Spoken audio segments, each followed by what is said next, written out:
The Oklahoma City Thunder delivered one of their most dominant performances of the season on Wednesday night, crushing the Los Angeles Lakers 121-92 in a game that showcased everything this young, fiery OKC team has become known for: speed, discipline, ball movement, and absolute confidence. At the heart of it all was Shai Gilgeous-Alexander, the quietly unstoppable star who, once again, controlled the pace, dictated every possession, and imposed his will long before the final quarter even began. Shai finished with 30 points and 9 assists in just 29 minutes, and the most impressive part is that he didn't even need to step onto the court in the fourth quarter. By the end of the third, the Thunder had built a commanding 164 lead, the kind of lead that removes all doubt about the result and sends a message to everyone else in the league.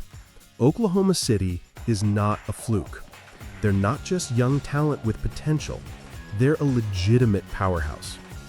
Before we continue breaking down this incredible matchup, a quick reminder: if you're enjoying the breakdown so far, make sure to hit that like button because it really helps the video reach more NBA fans. Subscribe to the channel so you never miss these deep dive updates, and turn on notifications so YouTube actually tells you when a new video drops. And let me know in the comments, is Shai Gilgeous-Alexander the early season MVP? I'm reading every comment. All right, now let's get back into it. From the opening minutes, OKC's energy was electric. They jumped out to a 30-18 lead after the first quarter, and while most teams tend to cool off against experienced opponents like the Lakers, the Thunder only accelerated. Los Angeles struggled from the beginning. They had no tempo, no rhythm, and no defensive answer for the Thunder's fluid offense.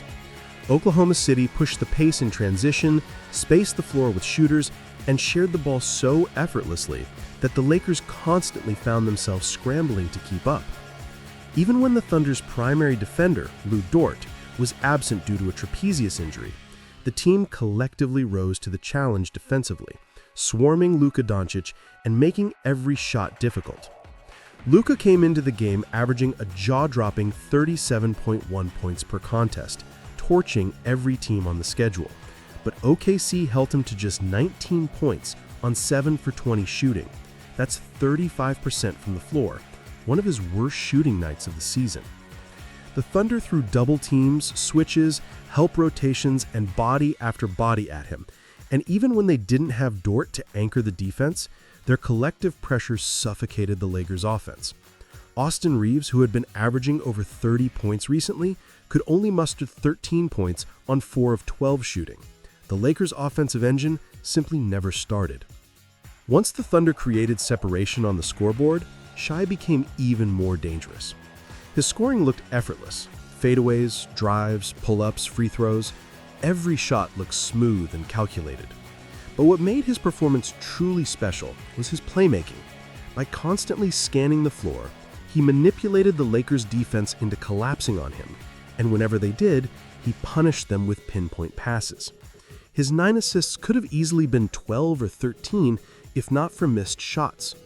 His best highlight came in the final seconds of the third quarter, when he drove toward the basket, drew 2 defenders, and then fired a slick behind-the-back pass to Isaiah Joe, who drilled a three-pointer right at the buzzer.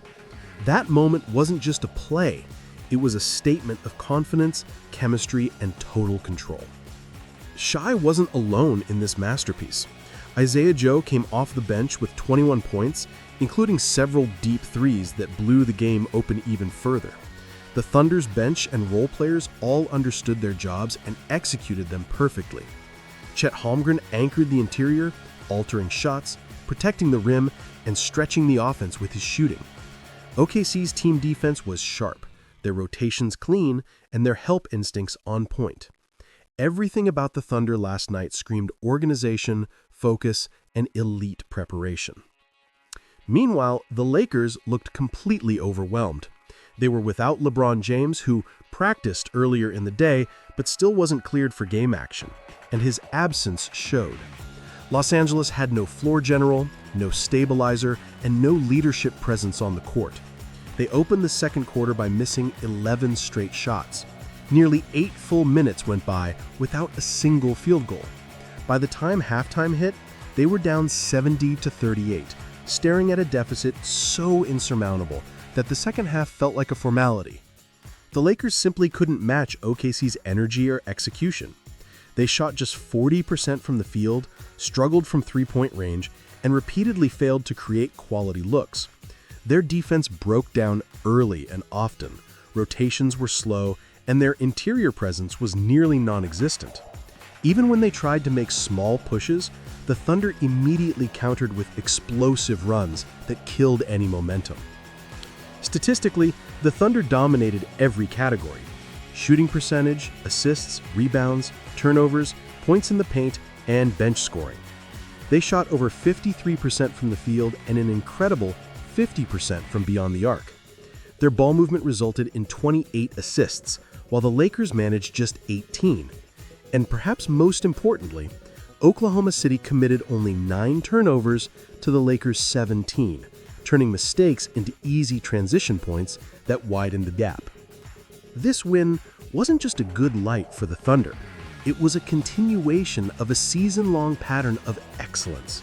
OKC now stands at 12-1, the best record in the NBA, and they've earned every victory with consistent effort, structure, and star power. Shai Gilgeous-Alexander is building a strong case for MVP, and Chet Holmgren is battling for Rookie of the Year. The team's chemistry is growing stronger week by week, and their confidence is impossible to ignore. They're not just a team of the future, they're a team of right now. For the Lakers, the loss raises questions. Without LeBron, they struggle. Without rhythm from Luka and Reeves, they crumble. Their defensive identity is shaky, and their shooting inconsistencies are costing them games. They'll face New Orleans next, and they'll need major adjustments if they hope to stay competitive in the Western Conference. As for OKC, their next stop is Charlotte, where they'll look to continue their hot red streak.